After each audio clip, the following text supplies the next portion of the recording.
A key facet of the argument for the energy trade is that WTI has a capacity to go higher, that there's no demand destruction at higher prices.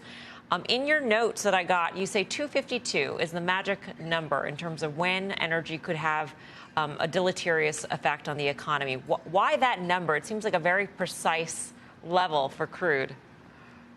Yeah, Melissa, it's a rough number. But one thing we have to remember is oil really took the economy or pushed it into recession in 2008 at $33 oil.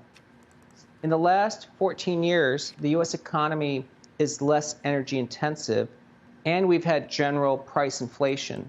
So for oil intensity to hit the economy the way it did in 08, WTI would need to get to $252, and it's at $80 today. So there's a lot of room for oil to ascend from here without damaging the economy. Tom, when you look at the sector and the subsectors in the oil space, do I buy it as a because when I look at an ExxonMobil, a large integrated player, the stock is up over 50%. When I look at the E&P space, EOG is up 90%.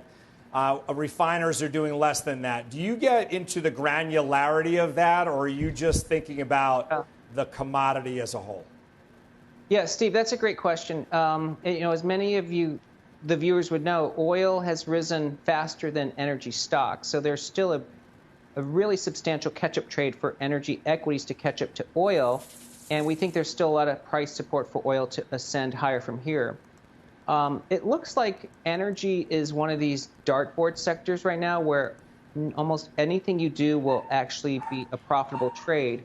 But I think the best sort of investment strategy is to really bet on a supply response, which means capital spending should start to accelerate, and that should take people to the oil field services sector. And I think one of the challenges people have today is that they think oil is irrelevant because it's ESG or it's a melting ice cube. But you have to remember, if capital spending is going to rise for 5 years into energy services, that's a secular growth trade. Growth managers who bought oil in the 90s are going to come back to this. So this could really morph into a GARP sector. And I think that's the second leg of sort of the acceleration of the group.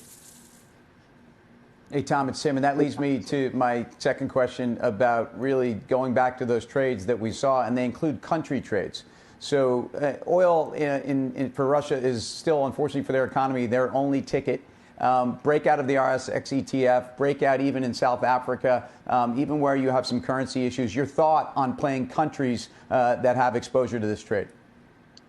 Yeah, there's a great statistic from the CIA about energy exporters. Roughly 40% of global GDP or countries make their money from exporting oil. So the rise in oil is a huge reflationary trade for a lot of emerging market and sort of non-developed world countries. So if you're sort of thinking EM, that makes a lot of sense. And if you're thinking regions, like you said, whether it's Latin America or Russia or Africa, they're going to benefit. But technology, sort of, if you want to have a technology bent to your trade, it really should be U.S. oil services companies. Yep. Hey, Tom, it's BK. So that's kind of interesting. I mean, one of the reasons that is cited for the run-up in oil here is we haven't had that investment in energy services. You've got companies like an ExxonMobil paying out a dividend, looking a lot like a tobacco stock because of ESG. I guess the question is can they ramp up that quickly, and what should we look for that ramp up? Because it would seem to me then the energy service stocks could get ahead of themselves without the big companies kind of coming back in. Brian, there's so many great points you brought up, because number one, tobacco was a great analog in the 90s because people thought people would stop smoking with these huge state settlements. And as you know, tobacco stocks were great equities really in that intervening period. Today, energy stocks are trading at 3-4 times free cash flow. But more importantly, I think that if you look at the fact that the world is becoming more digital and things like cryptocurrencies and digital assets are becoming sort of central to how we do centralized finance or decentralized finance, that means energy intensity is actually going up. And so there's a thesis around owning energy equities because it's a low-cost way to actually power things like the Bitcoin network. Tom, good to see you. Thank you. Thank you. Tom Lee, a fund strat. Tim, what's your trade on energy? Well, so look, I've been long Schlumberger. He's right. I mean, first of all, rig counts are now more than double where they were a year ago, and the higher oil prices go, the more drilling there will be. That's human nature, and it's the nature of the oil companies. Even though I've said also that they're run differently, they're run for profitability and for equity investors, unlike where they were 15 years ago.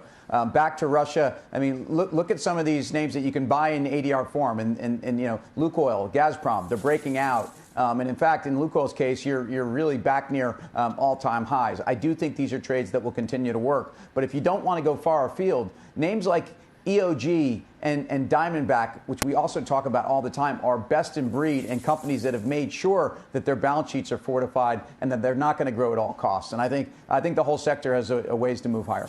You know, Beeks, Tim just said that, you know, human nature is to drill more when prices go higher, and that's what worries me, or would worry me, about the energy trade, and that is this sort of reactionary, you know, cycle that we've seen the energy industry go in, where it's boom and bust constantly according to the price. How do we know that it's not the same this time? Yeah, I think you might be right. I mean, it is likely boom and bust. There are a couple mitigating factors, and ESG is the big part of it here. We've decided to get out of hydrocarbons and into renewables without actually having a plan how to go from one to the other. So there's some catch up to do here. For me, if I am long oil futures, so I'm long oil. That to me is kind of the out there on the risk spectrum, riskiest thing to do. But I think there's probably a trade to be done here, not even just in oil services, but in the quote-unquote tobacco stocks, your Exxon Mobil's, that are returning capital, have capital to return, but then can also benefit from this shortage. So to me, if you want to be a little more conservative, I'd go back to the big integrateds.